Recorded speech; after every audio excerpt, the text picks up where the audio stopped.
The History Man with Terry Kringle. Hello. The end for the Great Laxey Mines, as they were known, came in 1927. This was when notices were posted saying that all the men working in the mines had been laid off because of the fall in the world price of lead, which is what happened to the mines at Foxdale and Glen Rushen when the Isle of Man Mining Company went into voluntary liquidation 16 years earlier, in 1911. It nearly happened at Laxey in 1922, when the threatening market problems were already well known. The situation appeared to have been saved when Mr. Robert Williamson, proprietor of the Laxey Glen Gardens and various other enterprises in the island, stepped in and bought the lease of the mines. But near disaster struck 7 months later when a serious fire on the washing floors put the future of the whole operation in jeopardy. It destroyed the crushing and washing machinery and put the jobs of nearly 80 men under threat.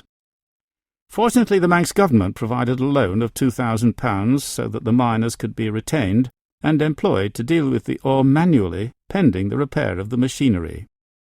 But the end came once and for all when Mr. Williamson died in March 1927. Mining at Laxey seems to have started tentatively in the late 1700s, but it was not until the 1830s that efforts met with any real success.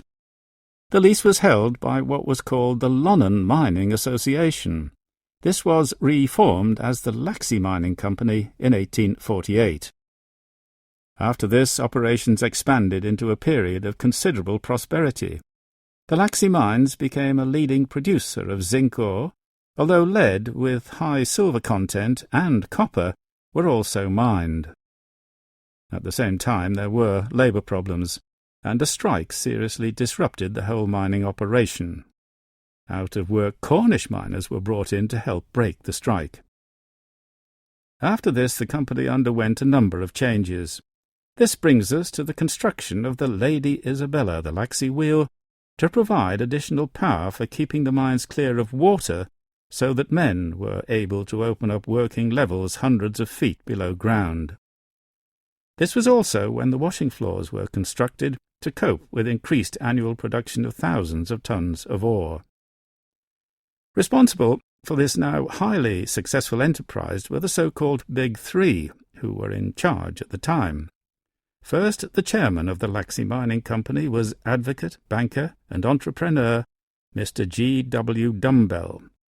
He had the foresight to provide the base for the spectacular expansion of the company and its activities. He died in 1887, long before the Dumbell's bank crash of 1900. Then there was the mine's captain, Mr. Richard Rowe, who provided the technical mining expertise. He'd arrived in Laxey from Northern Ireland and became involved with other enterprises, including the founder of the Laxey Flour Mills. After retiring to Douglas, he became a member of the House of Keys.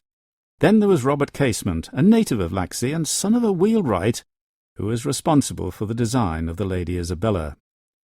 But, and this is the big but, by 1890 the company was beginning to feel the effect of cheap ore being imported into Britain from such countries as South Africa.